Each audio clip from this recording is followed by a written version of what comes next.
Good morning, everybody. Welcome back. My name's David Jenkinson. I'm the Editor-in-Chief and Managing Director of C21. Thanks for joining us inside on a very sunny day. We're getting to the nitty-gritty now. We've heard a lot of talk over the last half day and this morning about the theory behind what buyers want, but what do they actually want? And I'm pleased to welcome Julie, Peter, Beverley, Markus and Olexander to shed some light on the reality of programming channels around the world. You should all have received a copy of the C21 Formats report in your bag when you registered. A lot of the trends that we have discussed in this report we'll come back to and talk more about during this session. There's plenty of chance to ask questions, so if you have any, keep them in your head, and every now and again we'll come to you and see what you want to ask. To start off with, I'm just going to ask each of the panelists to introduce themselves, tell us who they are and what they do, and then we'll get into a discussion. So we'll start with Julie. Who are you and what do you do? Thank you, David. Yeah, my name's Julie Bristow, and I was formerly actually the Executive Director of Factual Entertainment at CBC, Canada's public broadcaster. And now my portfolio of responsibilities have grown to include all the unscripted and studio production at the public broadcaster. And so that's what I'm up to today. Cool. Peter? I'm the Programming Director of RTL Klub, which is the biggest commercial channel in Hungary and of course part of RTL Group. But that's what I'm doing for a couple of years already. Cool. Beverley? I'm Head of Programming at Network 10 in Australia. We're a commercial free-to-air broadcaster. We have 3 channels now. Network 10, which is 18 to 49, Channel 11, which is a youth channel, 13 to 29, and we have a sports channel with some male entertainment content on there. Cool, thank you. Markus? I'm content strategist with the commissioning board at SVT in Stockholm, Sweden. The largest channel in Sweden, SVT1, and a number of other channels as well. I acquire formats together with our commissioners for SVT. Cool. Olexander? I represent a group of channels 1+1, which combines 4 channels, 1+1 primarily channels, and 3 more. We enjoy 16–70% on the market in prime time. Good. So that's the panel. I'm going to start by asking each of you. You've all read this report that's been produced over the first 3 months of this year, which has at least started the conversation with some conclusions. And I'm just going to refresh what those conclusions were. We asked, about 235 people took part in this survey, and we asked the questions, which genre of formats do you think will be less popular in the coming year? The answer was elimination, constructed reality, cooking, talent, dancing, big shiny floor, studio shiny floor shows, that wasn't easy, physical game shows, weight loss, negative feeling formats, dating.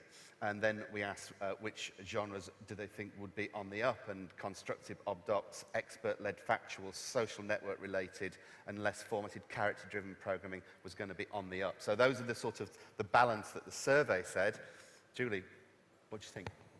Well, I said it earlier, and it's a good place to start because I actually felt that for what we're looking for, the things that this survey said were actually not going to be popular, I would reverse those trends actually, because particularly when it comes to event-type programs like talent shows and elimination reality shows, I think those are the kinds of things that actually create an event on a broadcaster, and those are the kinds of things we're actually looking for. I think we struggle when it comes to social observational documentary shows. I think we have to really figure out ways to do them because they're kind of central certainly to what we do, but it's really hard to have those shows compete with something that's an event and that can create a kind of movement around a show every week.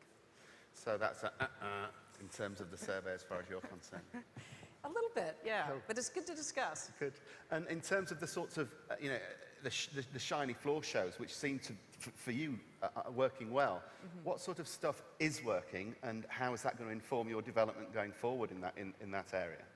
Well, I think the way that we have a show that we launched 2 years ago, an original Canadian format called Battle of the Blades, which is essentially a skating show with ex-NHL hockey players and world-class figure skaters.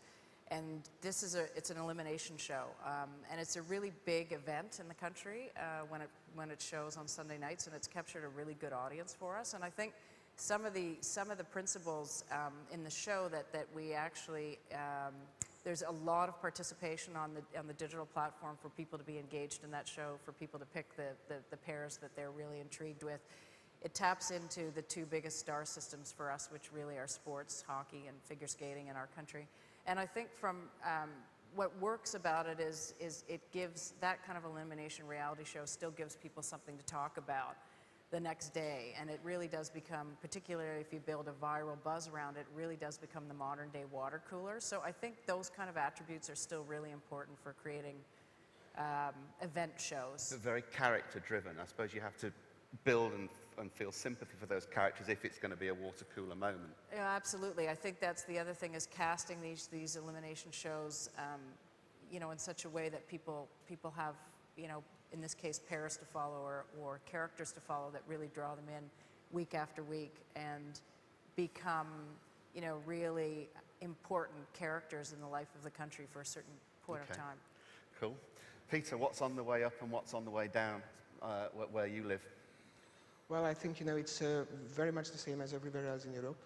The big things for us are like X Factor, big reality shows, big character-driven shows, as it was told before.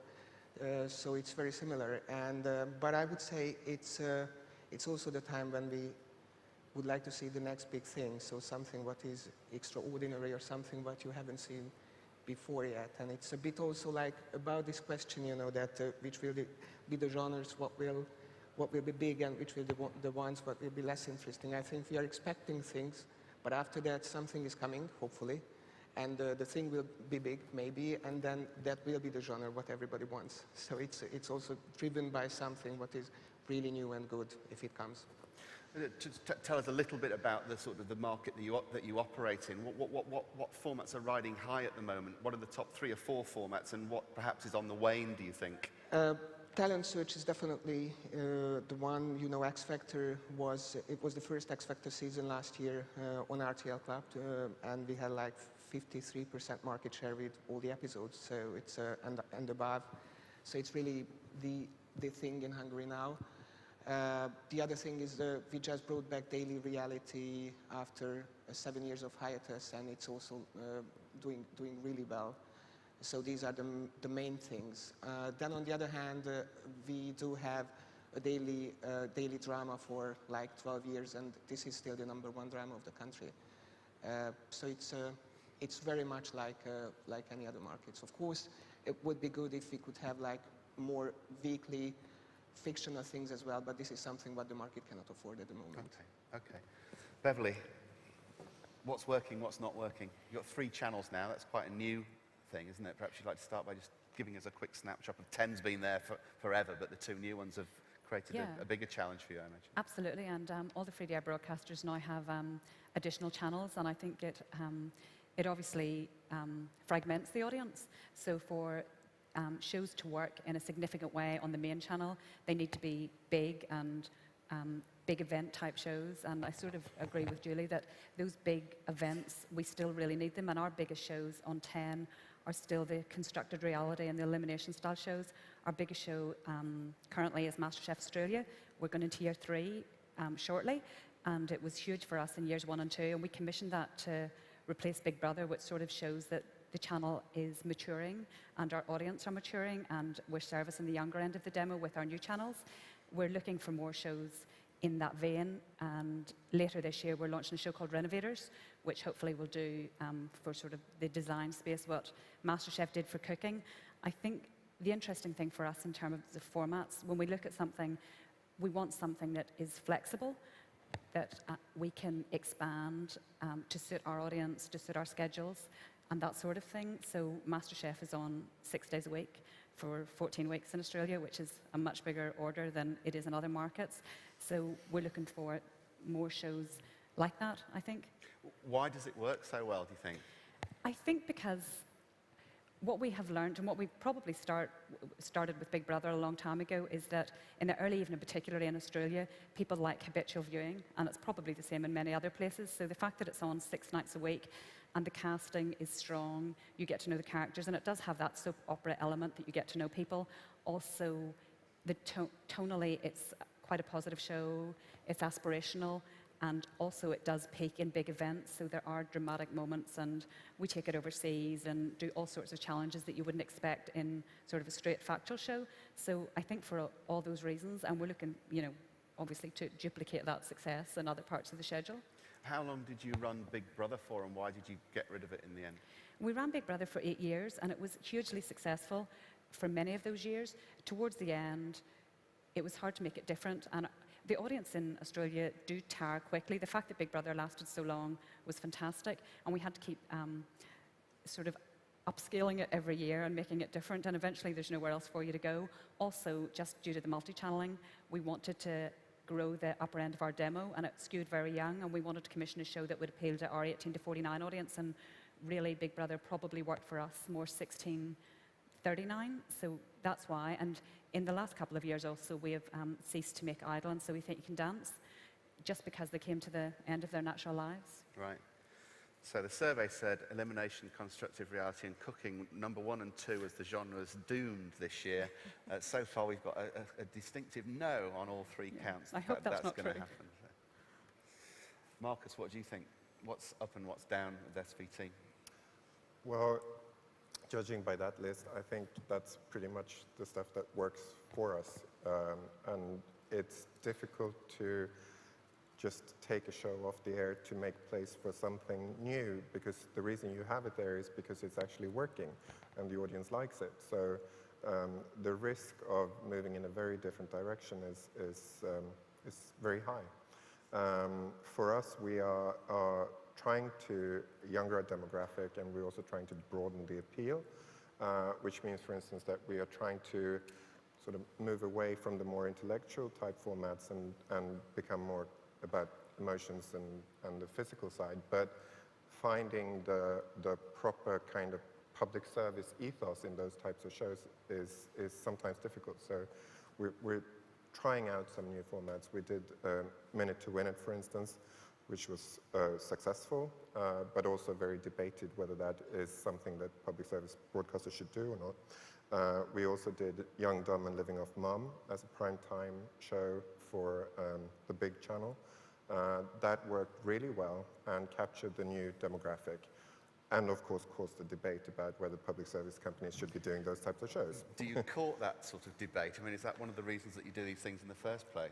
No, but we are very secure in our analysis that we need to take these steps. We need to move in this direction. And if that gives us a debate about what the role is of public service, then we can handle that. But of course, an entertainment show shouldn't necessarily provoke a political debate. So, but we can deal with that. Interesting. Alexander, what about you? What genres are you backing, and what ones are you backing off from? All. You're backing everything and backing off from them. We have quite competitive situation in Ukraine these days. If you compare it 2 years ago, we were quite dependent from Russian imported product. Now, if you see on 6 leading channels, you can find each day 2-3 entertainment shows which are running very well in prime time. So we discovered occasionally while I was traveling here that we're now in production or producing for 3 channels around 40 different shows, which was amazing figure if we compare it to 2 years period of time, 2 years ago. So working everything which can help to fight for audience right now. What we have in production, it's reality shows, docu-soaps. We also will be producing a new talent show, Voice of Ukraine. We're starting next week Hell's Kitchen, local adaptation. And working on new season already. Okay. So it's interesting, isn't it? You know, the survey says that elimination and shiny floor shows are going out, but the broadcasters say no, they're not, they're staying in. Now, we haven't broken down the respondents to the survey here, but about 60% were from the production distribution sector and about 40% were broadcasters. is this a sort of a polemic between what the production company and the distribution company wants to deliver and actually what broadcasters want? Why do you think there is this sort of disparity between what's here and what's in your head, Julie? Well, I'm not sure. I mean, I think all of us do feel, though, that I know it's certainly one of the things that we're constantly in conversation about is the structure of elimination reality shows, for example. And I think on the one hand, viewers like the predictability, I think, of the grammar of that kind of television because it makes sense to them. On the other hand, it can become too predictable. So I think that we all really have to be thinking about what makes people feel comfortable enough in terms of a structure to come to a show, but also be constantly thinking creatively about not just, coming up with the same structure that we all know so well in terms of eliminations. So I think that creatively,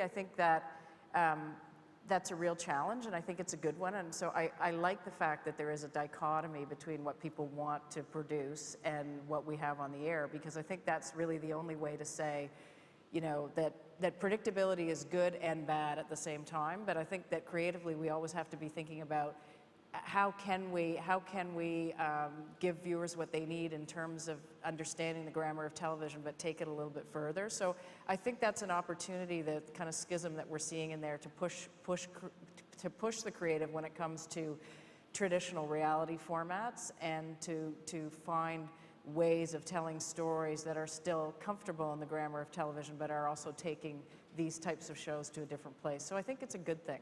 Do you have an area of your schedule or an area of your budget that has got risk written on it? No, I don't. No, that's not entirely true.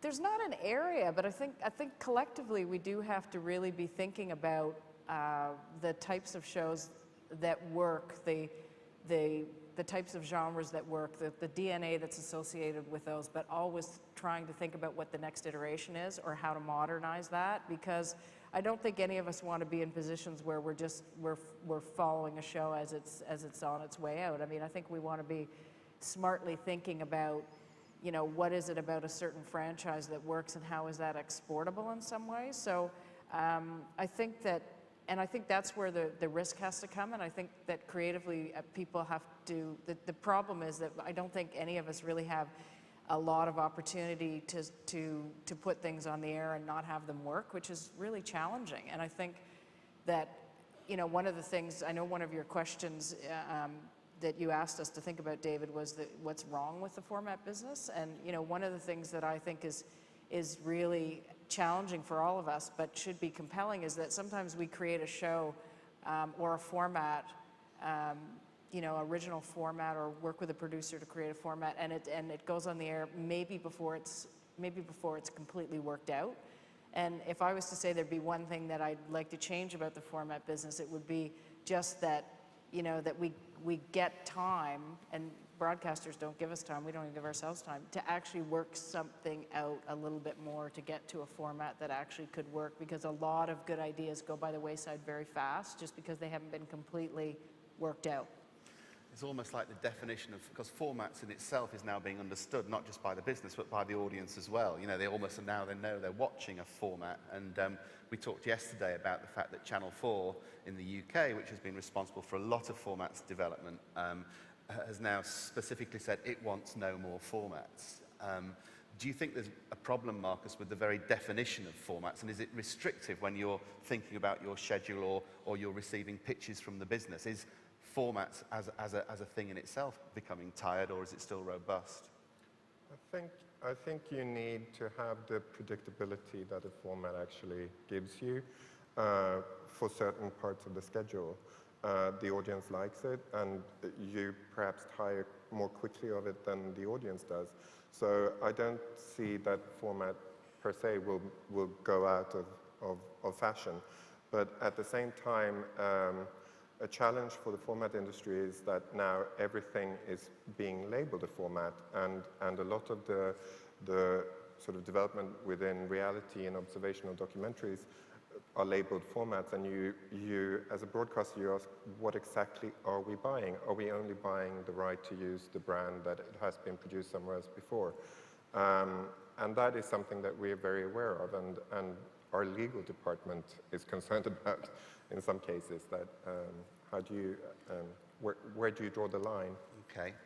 I'm going to move on to another part of this survey, see what else we've got wrong.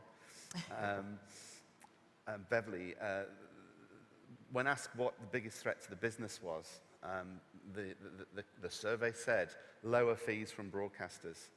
What do you think about that? We talked about that a little bit earlier. We're not paying lower fees. We'd like to pay lower fees.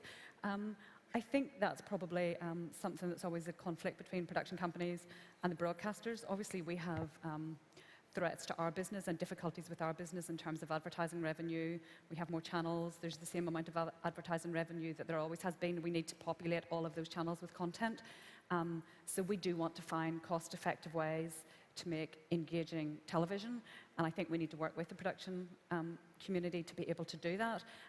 We certainly can't keep increasing what we're doing. Also, you know, our expectations do increase. We want everything to be bigger and better than it was last year, so I think that is a perennial problem, but it probably always has been, and it always will be. We always want to pay less, and they will But your always want us to programming pay budget more. going up? I mean, because you've got 3 channels now. Yeah. How does it?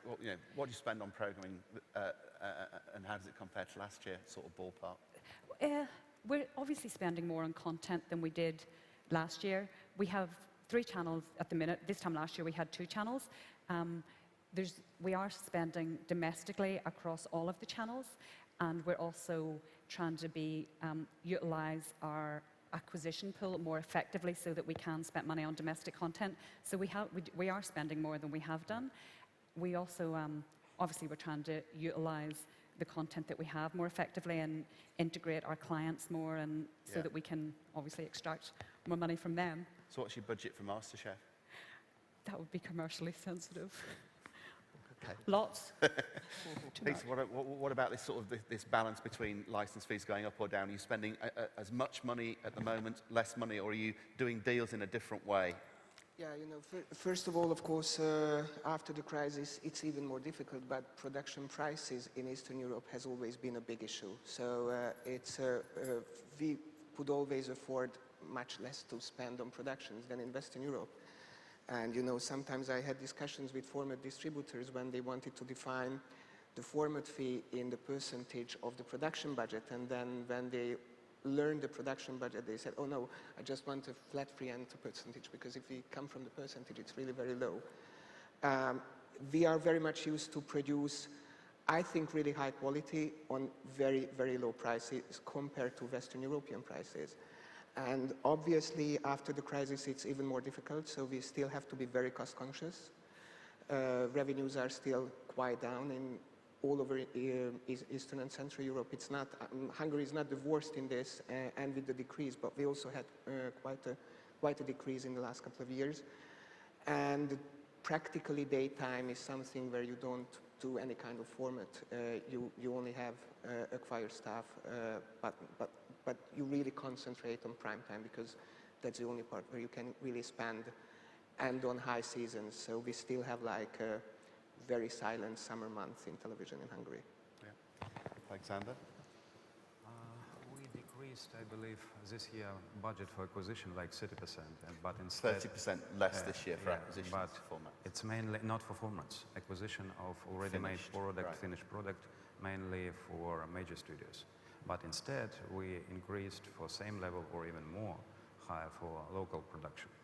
And what we found from adaptation, from experience of adaptations, that despite we have great examples of very good done adaptation of formats for competitors like Got Talent, or what we did with Wife Swap, we discovered also that creativity goes so far that from some formats we hardly can find at the end only probably label. For example, we bought a format, House Block of Commons, which we adapted for our local audience, and at the end it became different format.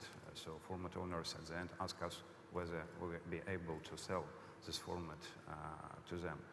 The same picture we can find with our competitors who develop in their local formats. So in terms of both acquisitions and developing of local formats, it's going head to head. Okay. I'm going to take some questions now. If we just put the lights up. If there are any questions out there, there's a couple of microphones hanging around. Can we put the house lights up, please?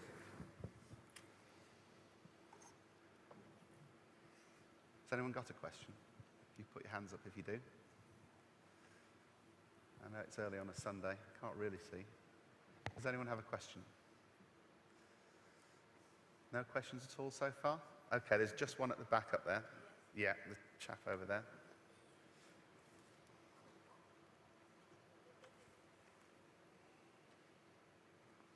Could you let us know who you are before you ask the question, please? Hi, my name is Ole Osenbrugger. I'm from Notorious Entertainment in Munich, and I've got a question for Beverley. Talking about budgets, especially for reality programs and receiving money from clients, how far are you in Australia concerning brand integration? We integrate our clients into our projects where it's appropriate.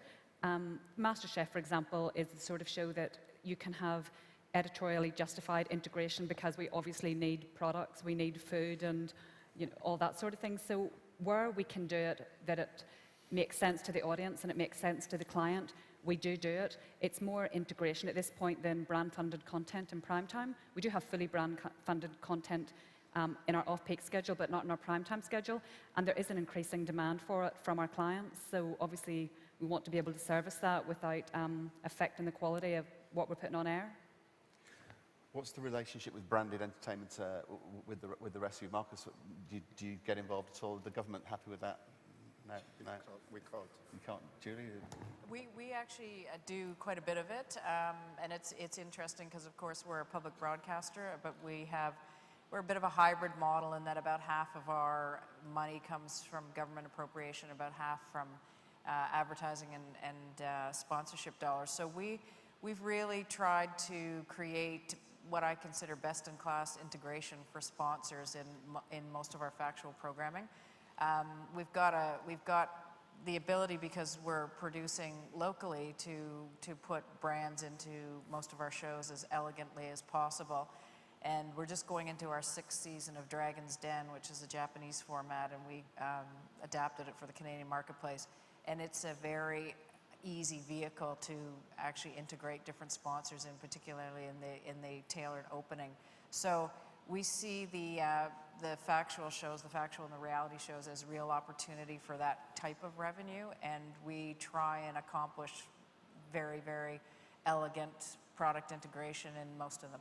And what percentage of the budget do you expect to cover with that integration?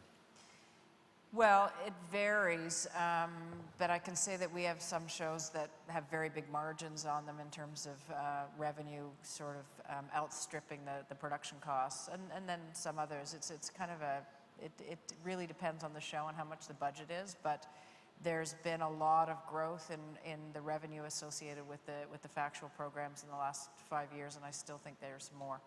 Okay. Peter, with brands, do you get involved? For us, it's quite new. Our media law was very restrictive in this sense, but we have a new one from the 1st of January. Product placement has been allowed and loads of other things. So we do have some things, of course. Before we could only have like talent search shows, prizes and such things. That was a maximum before. But now it's getting more and more. So for example, in our reality programming, we also have quite a few. Okay. Alexander? Yeah, it's growing up as a number of sponsors, and in terms of money we can get from advertising market, we're heavily working on branded shows. And already in the last 2 or 3 years we have quite good examples, especially in big entertainment shows and some reality shows with work of sponsors. Okay. Are there any other questions at the moment? No? Okay, okay, yes, one down here. It's right at the front, please. And then there's one at the back, just up there afterwards. Thank you. My name is Sebastian Bruno from Far West Production, French TV production. I just wanted to ask you, what is your policy in terms of original programs from TV production company from your country versus the big hits from the big group, audiovisual group all over the world? So what's the balance between Yes. programs produced locally from local talent Yes. versus formats that come in exactly. from the international sector, Exactly. the international business? Julie, we start with you on that. What's the balance? I'm just thinking out loud here. I mean, we're in the midst of a show with, you know, we're Canadian, obviously, but with wide-eyed entertainment out of the UK. And I think what I'd like to say is wherever the ideas come from, we're open to a creative partnership. Certainly at the moment, obviously, we're working predominantly with Canadian producers, but we're open to working with whomever as long as we can, you know, as long as the idea is good and we can make a partnership that will work. Peter? We have loads of international formats, but at the same time, we also have like local things as well. What are your right? top three international formats and how do they differ from what well, comes out of the local market? Yeah, for the time being, international ones, I would say X Factor is the number one. Come Dine With Me was definitely Who Wants to Be a Millionaire? I'm a Celebrity, Get Me Out of Here. So in the last couple of years, these ones are the biggest ones. Then we have local drama, locally formatted as well, done by Grundy UFA, but for the Hungarian market. Our reality show is a local one. We have another talent search show, what is not an international brand, but a local one, so it's quite a good mixture.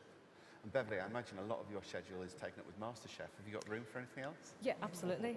Probably our top three formats would be MasterChef, Biggest Loser, and Undercover Boss. We also have a show called Talking About Your Generation, which was developed in Australia, which is a comedy entertainment panel show, which does very well. We also have commissioned 2 shows in pre-production, Renovators, and a show called Can of Worms, which are developed locally in Australia. I think the critical thing for us is not really where the idea comes from, but the capacity of the production company that pitches it to execute the idea. So because of that, we often end up going to the big players, because if we're commissioning 90 episodes of something, there's only a limited amount of companies that can deliver on that scale. If it's a smaller show that's 8 1 hours, then we will certainly consider it from lots of different places. But I think the idea is important, but equally important is the ability to deliver the final product.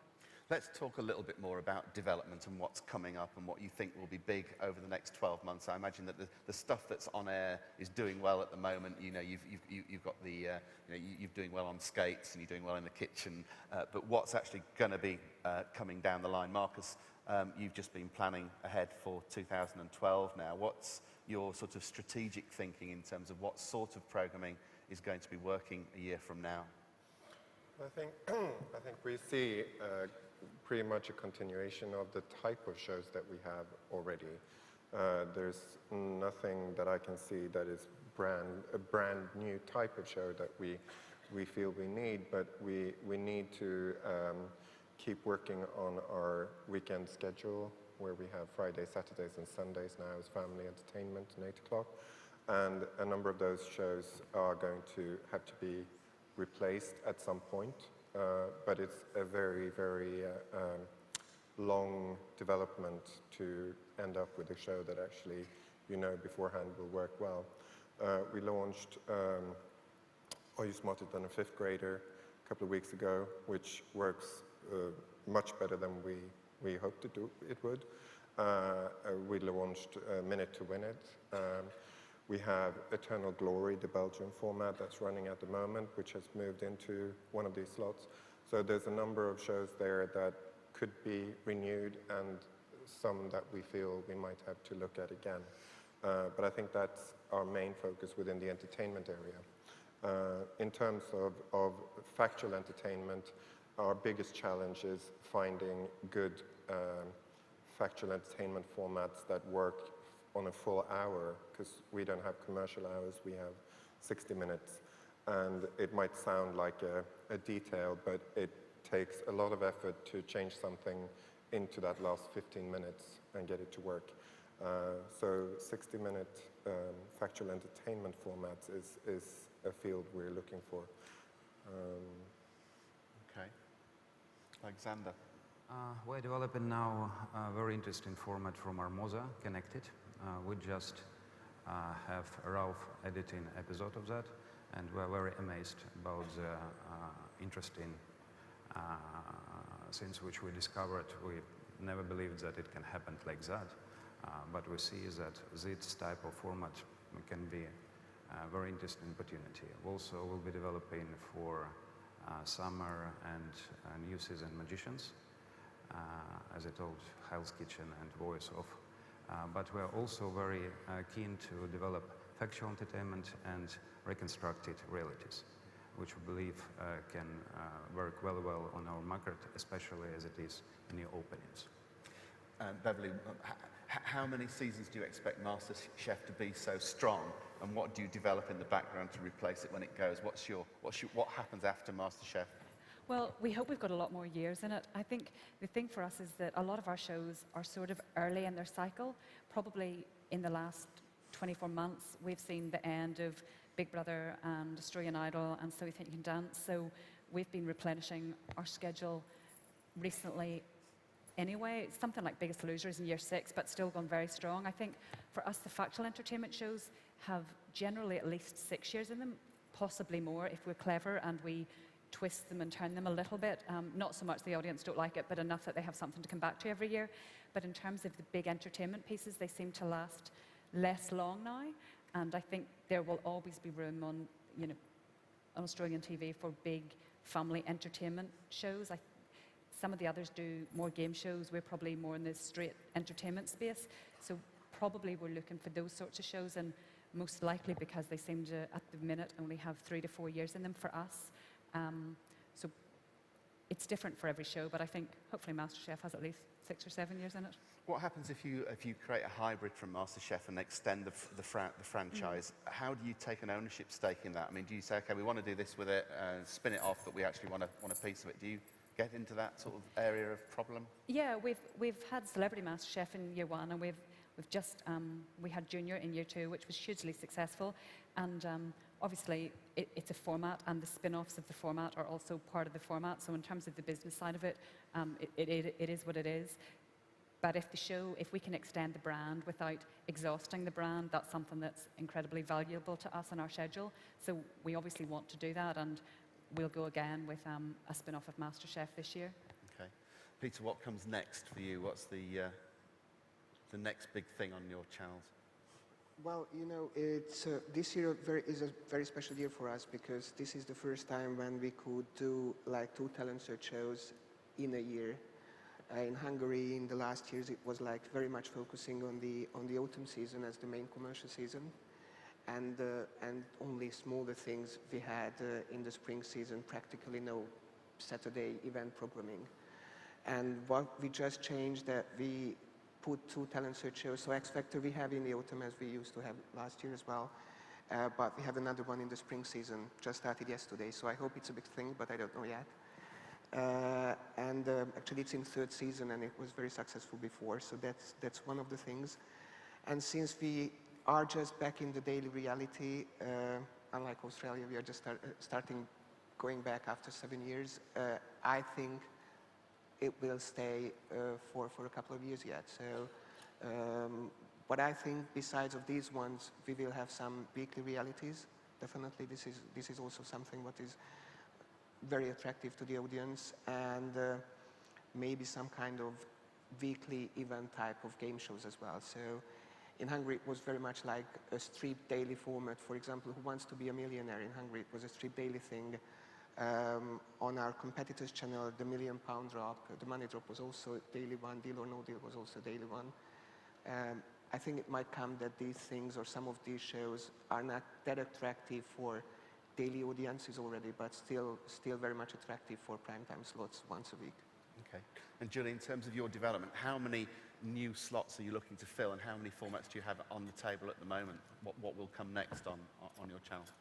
Well, we've been very busy, just picking up from what Beverley talked about, we've been very busy trying to, our Dragon's Den franchise has been so successful that we've been busy trying to figure out other vehicles for the stars that we've essentially created in that 5-panel reality show. So it's a really interesting challenge because they're not necessarily, well, they aren't spin-offs of the franchise, but they're new vehicles for stars that we've created. So I think that's one of the areas that we're focused on, and obviously we'll use the Dragon's Den audience and the slot to try and find another audience. And we have a show called Redemption Inc. that really is about one of our dragons who's very well known. Essentially is going to take a bunch of ex-cons who have otherwise been very successful in business but on the wrong side of the law, and he's going to essentially take them straight into businesses on the right side of the law.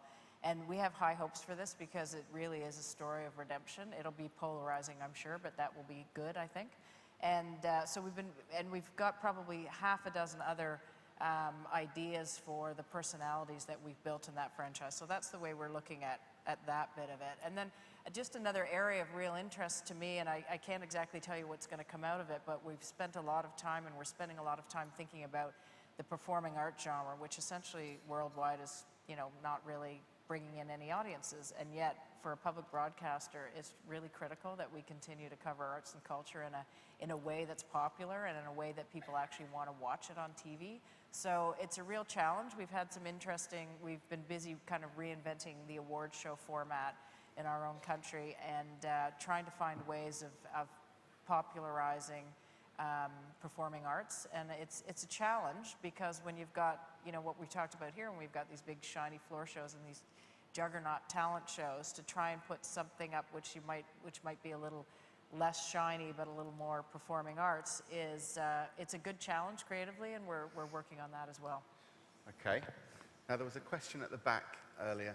Is he still here? Could you let us know who you are and what your question is, please? Hello, Eddie Doyle from RTE in Ireland.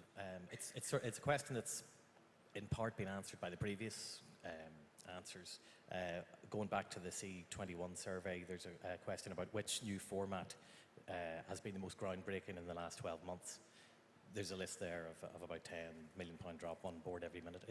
Are there any ones that the panel think should be on that, or would they disagree with the ranking of it? Let's take that in order. What formats most impressed you this year?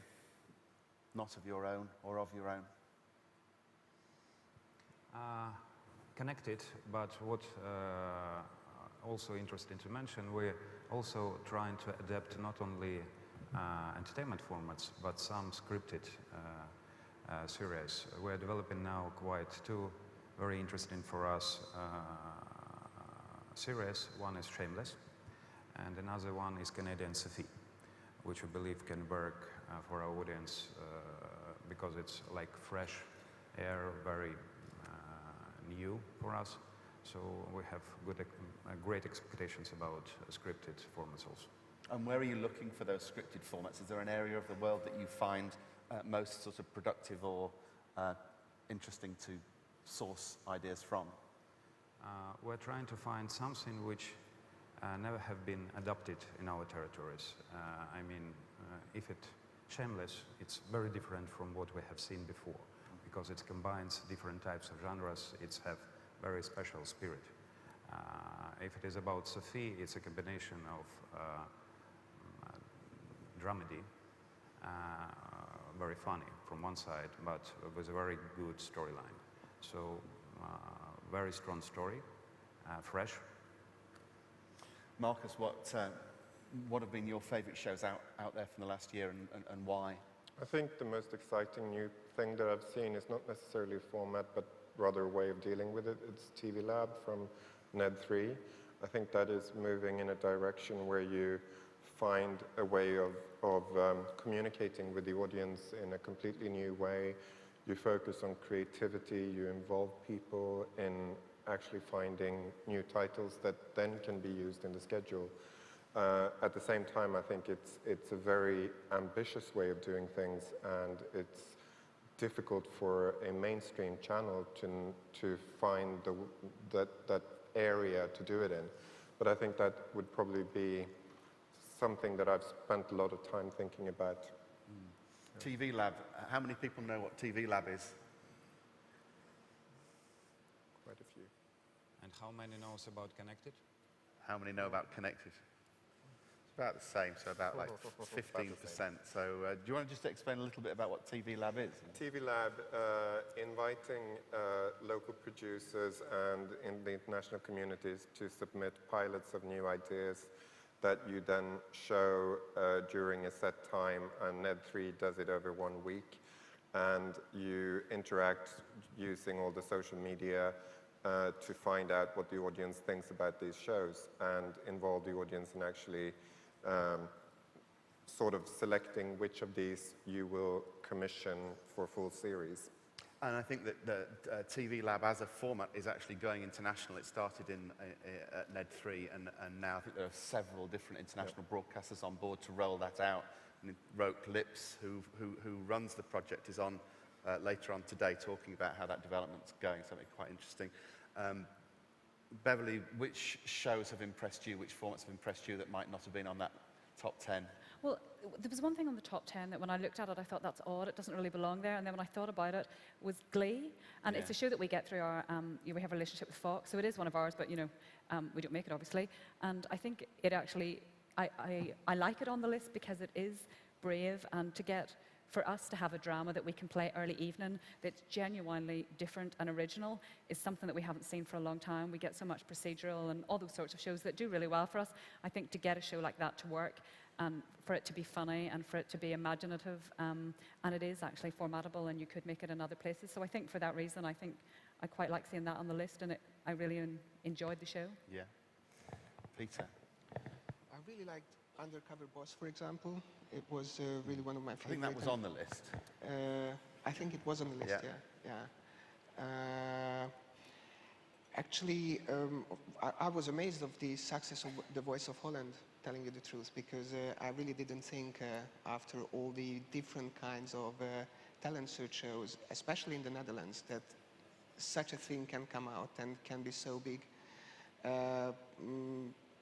I think it's still a great thing, so that it could do what it do. Yeah, developing now it is very fresh and very new and really different from another type of talent shows. Okay. But on the other hand, it's I think it's also very characteristic for the last 1 year that, let's face it, there hasn't been any big outbreak. So there isn't something what is groundbreakingly new and interesting. And I think loads of us are just waiting for something like that. Julie, what about you? Was there something that was absent, do you think, from the last year that should have been recognised? What's impressed you? Well, I'm going to say that it's on the list, but just take it a little further. I think Undercover Boss still is really one of those kind of swap shows that really works. And I mean, probably people will remember Back to the Floor, which was a BBC concept some years ago now, which we actually did at CBC as well. But it's the same notion of taking someone to a different place, as it were. And I just think that shows that are set in workplaces are endlessly fascinating to people because we just don't get to see what other people do. And so I think that those kinds of shows that actually take you to somebody's workplace, whether it's in an Undercover Boss format or there's something that Insight Productions is doing in Canada called Canada Sings, which is a bit of a mix of the singing office and kind of a workplace show as well. And I think that those kinds of, we've got something in development as well that is going to take people into other people's workplaces. And that's an area that I think is fascinating and will grow. What do you need right now? I mean, what parts of the schedule are the weakest for you? And if someone out there was to walk through the door with a show that you felt had some boxes ticked, what would impress you the most? What sorts of things do you need, and where would you play them, I suppose, where's your problem and how are you going to solve it in the schedule? Well, for us, I think Sunday night is probably the big showcase night for us at the public broadcaster, particularly as it relates to family viewing. So those kind of multi-generational shows are really important for us. And I think that some of what the panels talked about earlier is that it would be, from my perspective, it would be really great to have something on Sunday nights every Sunday of the year as opposed to a 10-episode run or a 20-episode run, so that we build a habit. And I would love to see what is a modern-day variety show. I know that word is kind of challenging sometimes because as soon as you think about variety, or I do, I think about 1970s and how we did shows then. But I think that somewhere in the success of the talent shows that we've talked about, in the success even of comedy panel shows and the events that they sometimes create, I think I would really love to see something new in terms of a modern day variety program that could be, in our case, sit on the schedule on a Sunday night and be interesting to me and my parents and my daughters all at the same time. For me, that would be great to have a show like that. Peter, what are you looking for? Which bits of the schedule are causing you the most problems, and what are you going to do about it? Well, as I said, for us it's still rather the question of budget. So I would like to stretch the year to a 12-month period. And from the content point of view, we cannot still do that. I'm not saying we really need it from the competitive point of view, because it's very characteristic to the whole market. But to make it short, still what is always important, and we are always in constant look for that, is daily strip things what can be produced quite economically, but still so daily strip things are the ones what are the most important ones. Okay. For the weekends and for prime time, I think with the kind of event programming what we have, it's okay. Of course, I would be very happy for a modern variety show or something like that, but I think we still have to wait for a couple of years for that. And Beverley, if you were to steal something from the competition, what would you steal from the channels that you're up against in Australia, and where would you play it and why? What would I steal? Something that does well in Australia that is something that we haven't got right for a long time is dating. And we always say that we're not looking for dating shows because we've had such terribly bad experiences with them. But Farmer Wants a Wife on Channel 9 does incredibly well, and it's a really nice way to do dating, and it's culturally relevant in our market. So I think that's great. Probably our biggest need is straight entertainment. Again, as Julie said, that the whole family can watch, and everything that we get pitched is performance elimination. And although that works and there's a place for it, it would be nice to get pitched an entertainment show that was different in some way. I think audiences like that, the architecture of that, but I also think we need to make them feel like they're getting something fresh.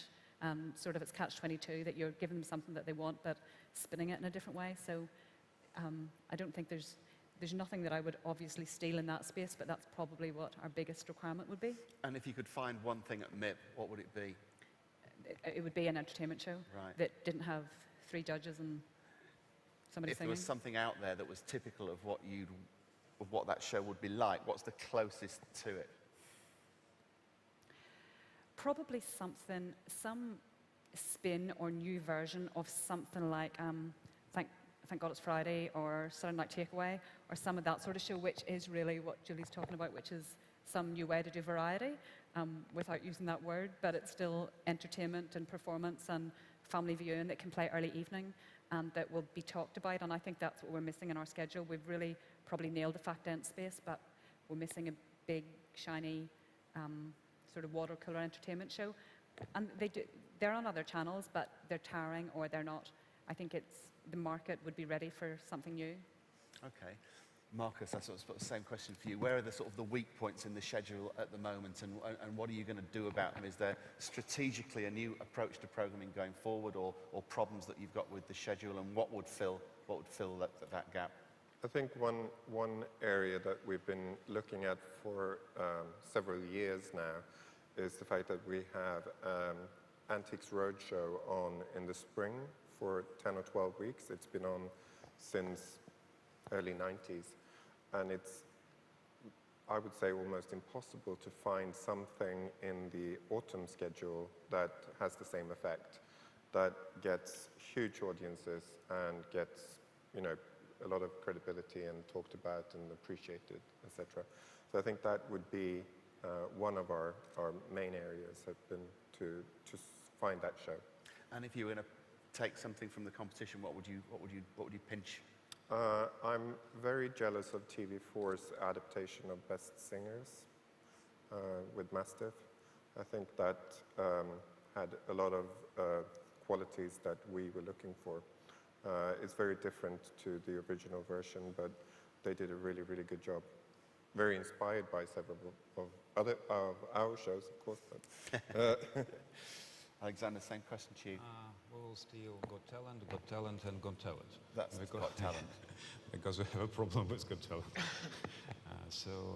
But it looks like we almost found one solution. We discovered a quite new, fresh format from our part of the world. Very funny entertainment talent show, and we'll be developing it for this autumn. So hopefully we'll succeed with it. Okay.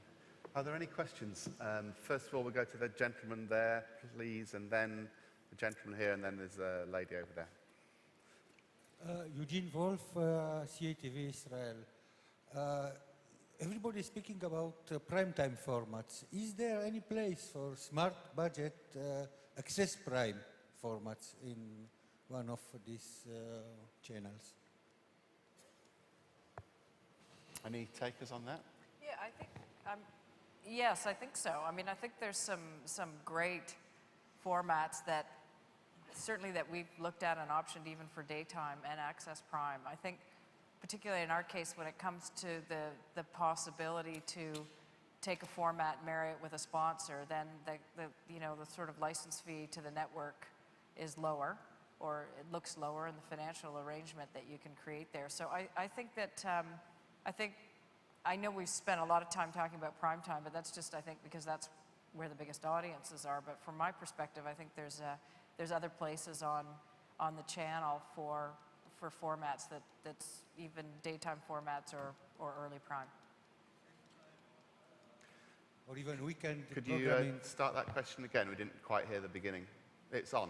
It's just on now.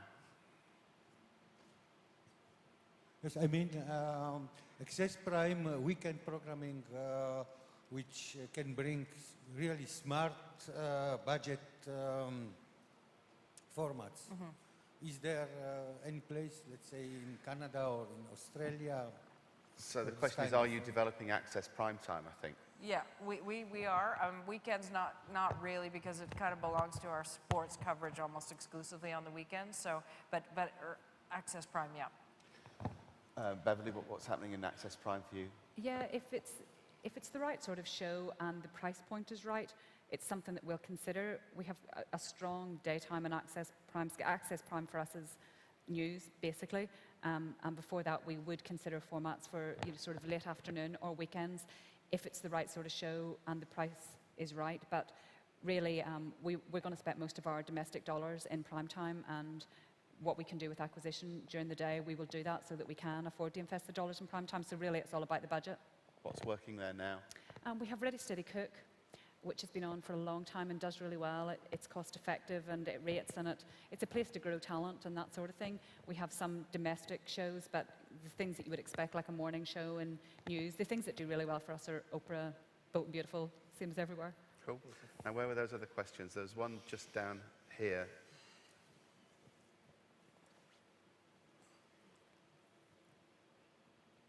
Hello, I'm Jürgen from Nordeich TV, a German production company. And I have a question about daytime programming.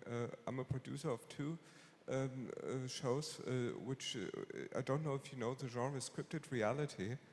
In Germany, it's a huge success with market shares up to 35%. Is it important for your markets, or what do you think about it? So scripted is coming in. We're developing, or we're producing, in fact, two scripted realities for 5 and 6 p.m. respectively.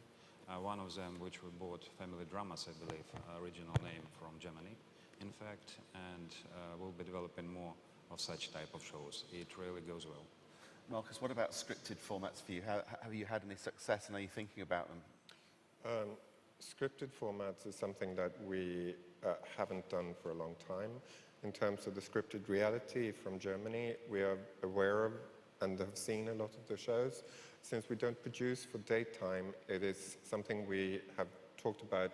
Is this something that we can use in some way in prime time? So it's a very interesting field to look further at for us. Scripted, Beverley? Scripted reality, we haven't really got to that yet in prime time on free-to-air.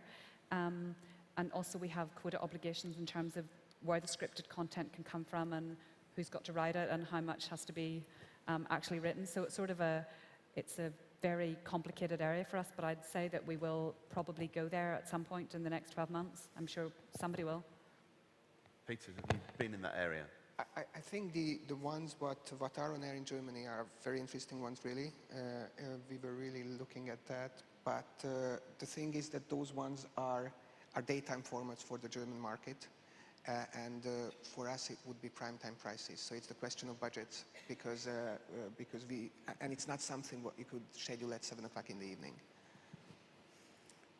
No, in daytime we're producing original content for our daytime schedule in our own studios mostly. That's inexpensive and mostly along the lifestyle genres, which is working for us well in terms of getting a female demographic for the channel, which we're always under kind of represented in. What are you producing that for? How much are you spending on that scripted reality? Have you still got the microphone? Okay. How much are you spending to make that programming in Germany? What's the budget for your scripted reality? Yeah, for 1 hour you have to pay about 35,000 euros. Okay. Cool, good. There was a question down here, please.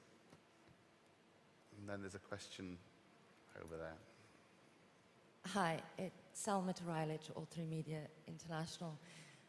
Would love to know what your view and appetite for multi-platform formats is, and I'm talking about formats where digital is integral to the format, and formats where there is additional production of content for digital platforms. And are you making budgets available for the commission of non-television element? So let's go around the panel and deal with that one. I mean, have you done work in that area that's got proven success, or are you looking to, and what do you want? Well, we're definitely always, I mean, from my perspective, what now the reason we've talked a lot about event shows, what I see is that the whole digital space can help create an event around a television show or in advance of a television show. So we don't really go into any program now without thinking about, you know, the 360 content of it, or how the digital space is going to support the TV show, or how it's going to, you know, as we like to say, bark for the TV show. Because I think we've gone up and back on original content just for online, because I think that can be troubling. But where the two things support each other, we definitely have money in the, I mean, we look at the budgets of the programs in more of a holistic fashion, so that there is a digital component part to it. We're trying actually to get away from that word. It's crazy, but we're trying to use transmedia just so that it's really, it's not other than, it's something that's actually embedded in the way we think about the programs from the beginning. My particular sense right at the moment is that the way we use social media and the way we create viral content is crucial to the programs that we're building, particularly as we want to create national movements or events around these shows. So we're very interested in what the thoughts that come with the programs, or the ideas that come with the programs that are in that space. And from our perspective too, it's very good for our sponsor relationships, because they always want to know what is the plan beyond television. So we're very vested in it from the very start of a conversation. Do you have a budget specifically for that? I mean, have you got a pot of money which is, okay, come and pitch us something out of this digital pot?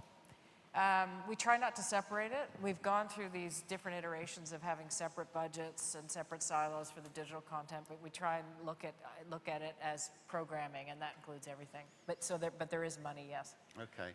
Peter, what's happening in your space? Well, it's pretty much the same. So I think it's like, if you think about a TV show, you don't think anymore about the TV show in itself, but you think about the online part as well. But we also don't have really separate budgets for the online appearances, but we are just considering as the part of the programming budget. Beverley? I think the most important thing for us is that it works if you just watch the show. We haven't got to the point yet where I think maybe the question you're asking is that you have to have the digital extension, and for us it's actually critical that the show stands alone. So if you want to be a passive viewer and just sit and watch the show and not do anything else, then that works for you 100%. If you choose to go deeper and engage at a more advanced level and do the things that are available online or whatever, that works also, but to have to do that, we think would alienate a significant proportion of our audience at this point. And the big shows, the web extensions do really well. You know, our big dramas, the webisodes do well. With our big factual shows, people spend a lot of time on the website watching additional content, which we spent money on creating specifically. They go, you know, they go and get recipes, or they go and watch little outtakes from the comedy shows, and that's all critical. But if it doesn't work, as I just come home from work in the evening and I sit and relax and watch the show, if it doesn't work on that level, then the digital extensions are, at this point, still not enough on their own. At what time, or what stage do we stop talking about digital and linear, or having a department to do one and another department to do the other? Markus, do you think? I mean, is there a tipping point sometime soon when it's all the same thing, or are you still thinking about these as separate initiatives? Well, we have kept them separate, but at the same time, it is the only area we can see where we can allow a growth. Because it's a big, I mean, we had 450 million starts to our online streaming service last year, and that's a massive increase year on year. All our content is available through the streaming service, and it's a very important tool. It's used by everyone. We also have original commissions for the streaming service. We see that the commissions there are mainly focusing on the 15-25 demographic, and it's been huge successes and creating new talent. So to us, it's more the kind of comedy, the kind of quirky reality, and it's a great place to explore and try out new ideas that then can move into the broadcast channels. And how do you budget for it, and how do you create revenue around it? We don't create revenue. It's part of our programming budget. There is a separate budget for their original commissions, but also they handle all the broadcast programming on the platform as well. So there's a smaller commissioning budget. What I would say, though, is that we feel that there are very little done in terms of creative thinking when it comes to proposals we are presented with. And I don't know whether that is because there's also always a lot of discussion about the technical standards you need to use in the systems. But I would say that the creative community could very much spend more time thinking about how this should be dealt with online, not just transferring the program itself, but actually thinking of online services in general. Alexander, where does digital sit in your mix? We just approved recently a business model for developing of a special department which will be concentrating on this area, and which we believe is the most, probably second significant for us after we found all talents in Ukraine. Probably already this year we'll be quite heavily investing in this area. Okay. There was one more question, I think. Was there? No. Disappeared. Okay. Well, we're getting into the last sort of 5 minutes now. Does anyone have a final question for the panel? In that case, I'll ask my last question. Julie, what's your biggest challenge for 2011-12, and how are you going to meet it? Biggest challenge. I think just picking up on something that we were talking about earlier, just the constant creativity to reinvent programming, really vocabulary, grammar of television.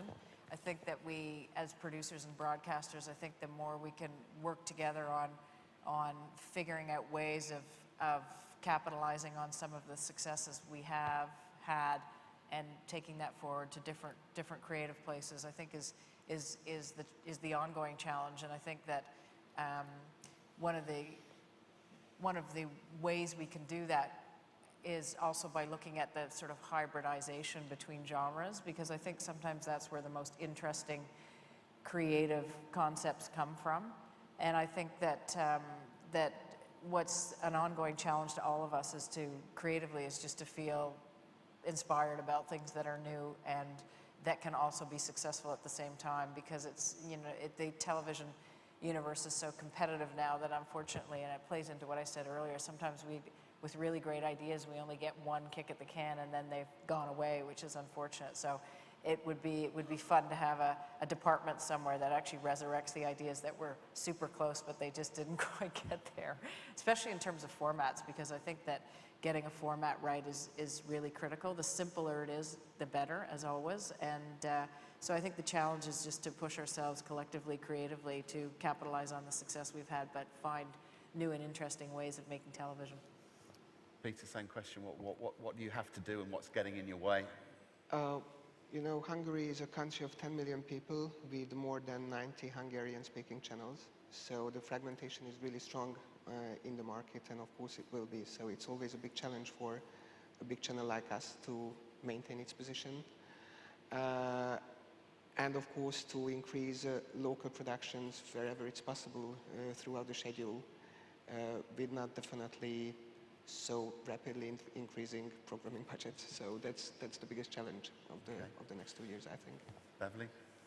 Sort of similar, to create cut-through television on budget in an increasingly fragmented market. I think that's probably everybody's challenge. Markus? I think getting the Swedish creative community to understand that we continue the work with lowering the demographic and broadening our demographic, and without losing the older demographic that we already have. It's a perennial challenge, isn't it? Yeah. Alexander? For us, important task is to growing up a new generation of local producers. As soon as we have now a booming period of production, we discovered that average age of our producers, creative producers, are around 26, 28 years old. And the second issue, quite important, very soon switch for digital terrestrial broadcasting. Instead on 15 channels, probably we'll have 32 with the same coverage. Cool. Good. Well, look, good luck with all of those challenges. Thanks for joining us today, and thanks for sticking with us, everybody. So the panel.